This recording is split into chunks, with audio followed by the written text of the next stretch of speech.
Breaking news చూస్తున్నాం. Malkajgiri MLA Mynampally Hanumantharao కాంగ్రెస్లో చేరేందుకు రంగం సిద్ధం చేసుకున్నారు.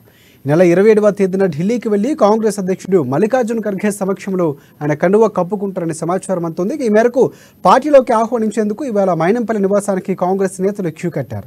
సిఎల్పి నేత భట్టి విక్రమార్కతో పాటు మధుయాష్కి గౌడ్, మహేష్ గౌడ్, అలాగే అంజన్ కుమార్ యాదవ్, దామోదర రాజనరసింహ తదితరులు దూలపల్లిలోని మైనంపల్లి ఇంటికి చేరుకున్నారు.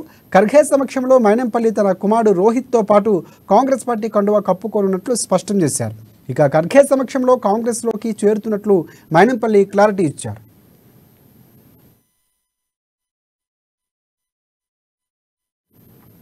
ఇదిలా ఉంటే 2 రోజుల కిందట బీఆర్ఎస్కు మైనంపల్లి రాజీనామా ప్రకటించారు. తనకు మల్కాజ్గిరి, తన కొడుక్కి మెదక్కు సీట్ల ఒప్పందంతోనే ఆయన కాంగ్రెస్లో చేరబోతున్నట్లు ప్రచారం జరుగుతుంది. ఇక మైనంపల్లితో పాటు మరో 4 బీఆర్ఎస్ కార్పొరేటర్లు కూడా కాంగ్రెస్ పార్టీ కండువా కప్పుకోబోతున్నట్లు సమాచారం అందుతుంది. ఇప్పటికే మైనంపల్లితో కాంగ్రెస్ నేతల పలుదఫాలుగా చర్చలు జరిపారు. చివరకు తండ్రి కొడుకులకు సీట్లు ఇచ్చేందుకు కాంగ్రెస్ పార్టీ అధిష్టానం గ్రీన్ సిగ్నల్ ఇవ్వడంతోనే ఆయన ఆ పార్టీ తీర్థం పుచ్చుకోబోతున్నట్లు కూడా తెలుస్తోంది.